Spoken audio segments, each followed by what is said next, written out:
disiapkan insentif. Kalau nggak ada ini alot pasti. Tapi kalau ada insentif kan beda. Rumah dinas juga ada rumah tapak maupun rumah apartemen. Biaya pindah juga diberikan suami istri plus anak.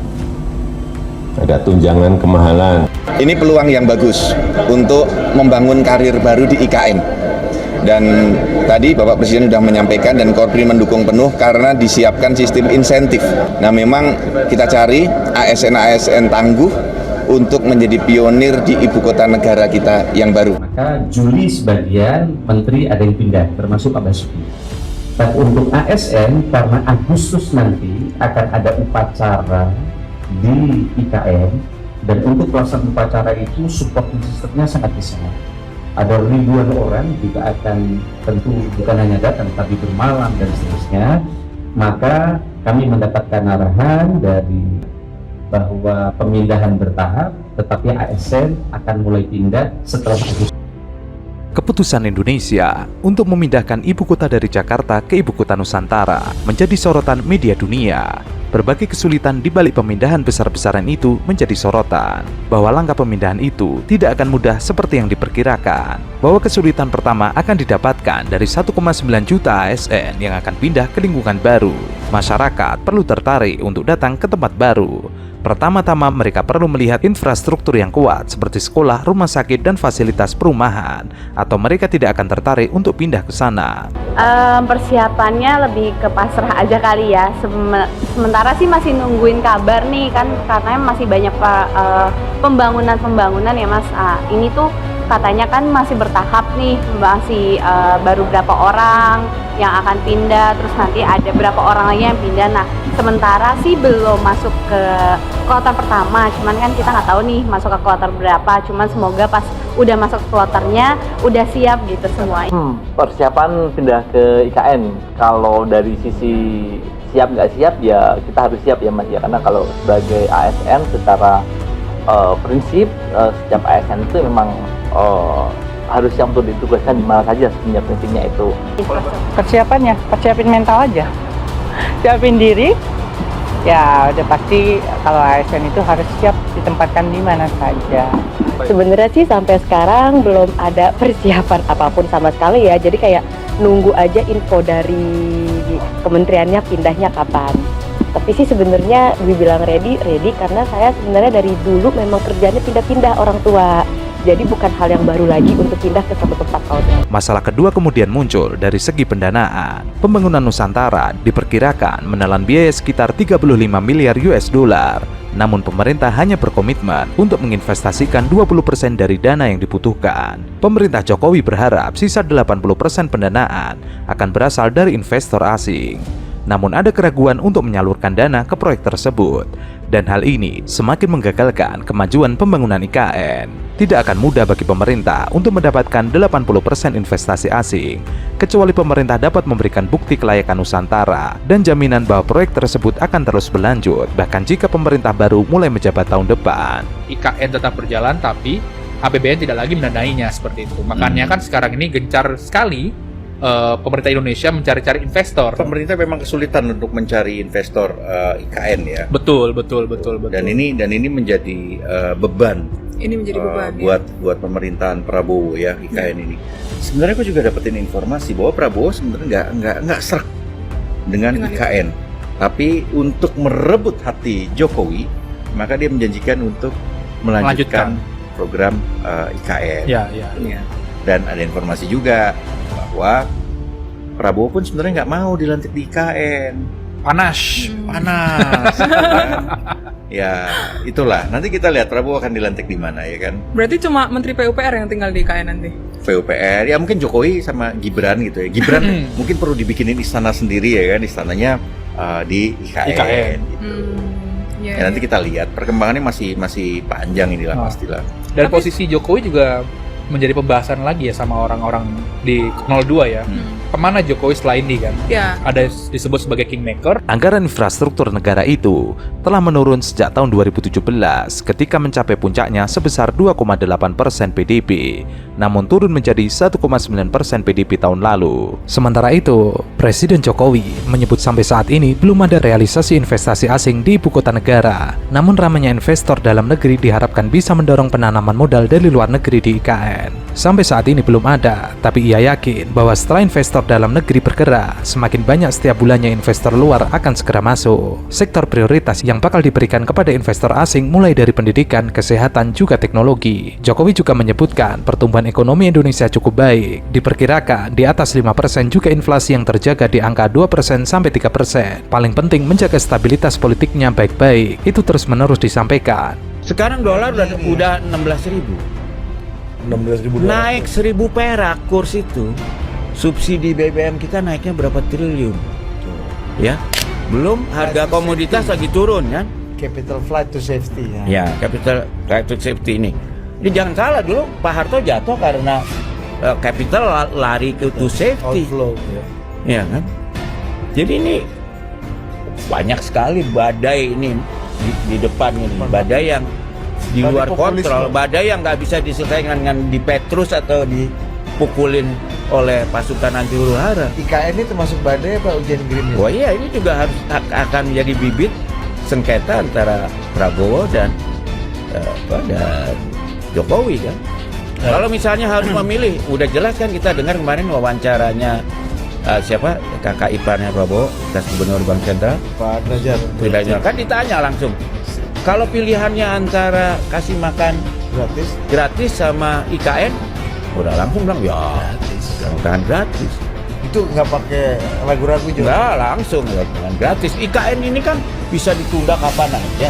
Sebelumnya, pemerintah mengaku tengah mengerem investasi dari luar negeri di kawasan IKN. Hal tersebut diungkapkan Jokowi ketika melakukan peresmian Superblok Pakuan Nusantara di IKN. Pakuan membangun kawasan pusat perbelanjaan, hotel, dan kondominium. Jokowi mengatakan sudah menyampaikan kepada Bambang untuk mendahulukan investasi dalam negeri, meski tidak menolak uang dari luar negeri. Namun itu merupakan jalan terakhir jika satu proyek tidak ada yang mau membiayai. Kalau mentok dan sudah tidak ada, kita akan keluarkan jurus dari luar negeri. Ia membeberkan minat investasi asing di IKN pun besar, utamanya dari investor berasal dari Singapura, Korea Selatan, Jepang, Malaysia, dan Uni Emirat Arab. Singapura ada 130 investor datang. Mereka jauh-jauh ke sini melihat ke IKN. Kemudian 30 orang dari Korea, dari Jepang 30 orang, Malaysia juga ada.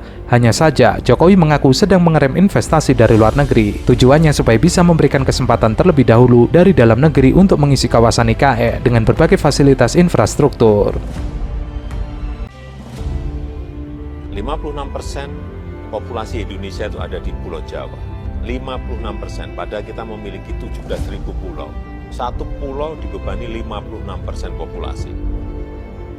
Kemudian PDB kita 58% juga ada di Jawa.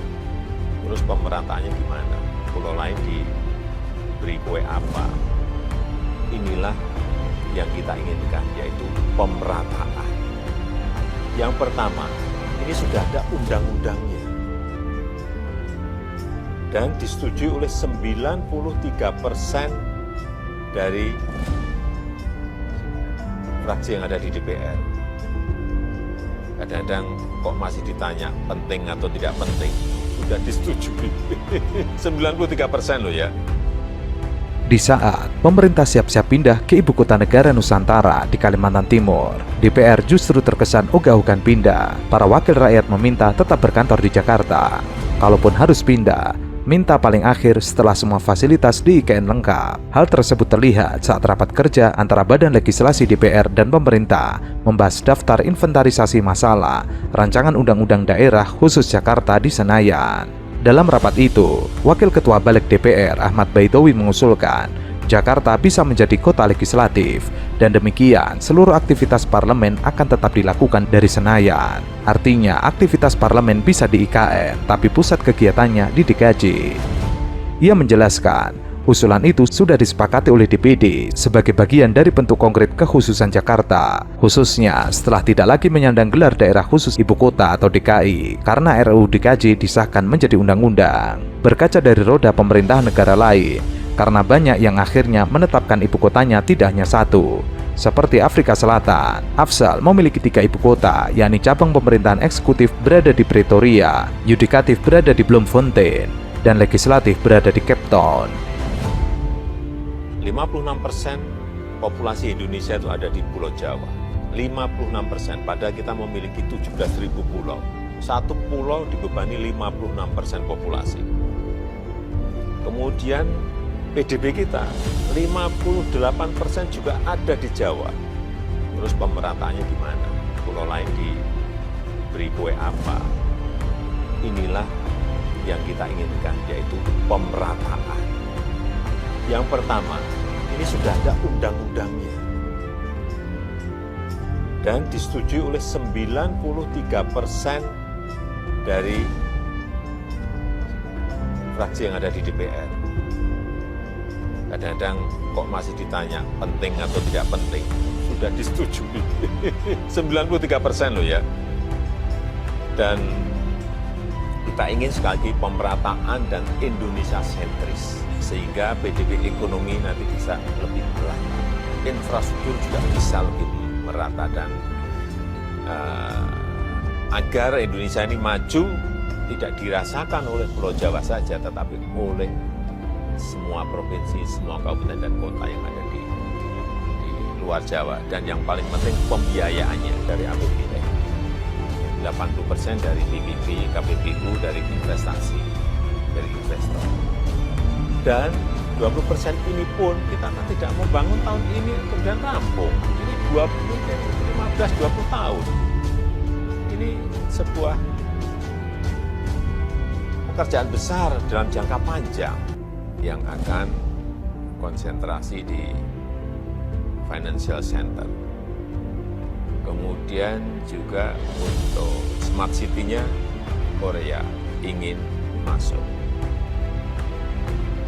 Kemudian untuk pengawas dan review desain, Jepang juga ikut masuk. Terakhir, Saudi juga sama, ingin masuk, tetapi di blok apa, bisa saja di blok pendidikan atau di blok kesehatan. Saya kira ini yang terus kita matangkan. Tapi yang paling penting, infrastruktur harus kita mulai terlebih. Belum lagi beredar kabar bahwa pemerintah sedang pusing untuk memenuhi kampanye makan siang gratis dan susu gratis. Hal itulah kenapa IKN diprediksi akan selesai lebih lama lagi.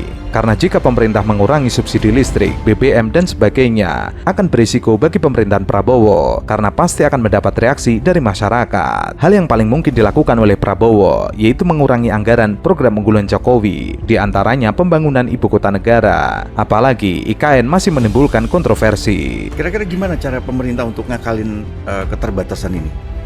Ya mungkin yang agak seru nih, apa program-program unggulannya Pak Jokowi mungkin akan dikurangi. Oh, misalnya.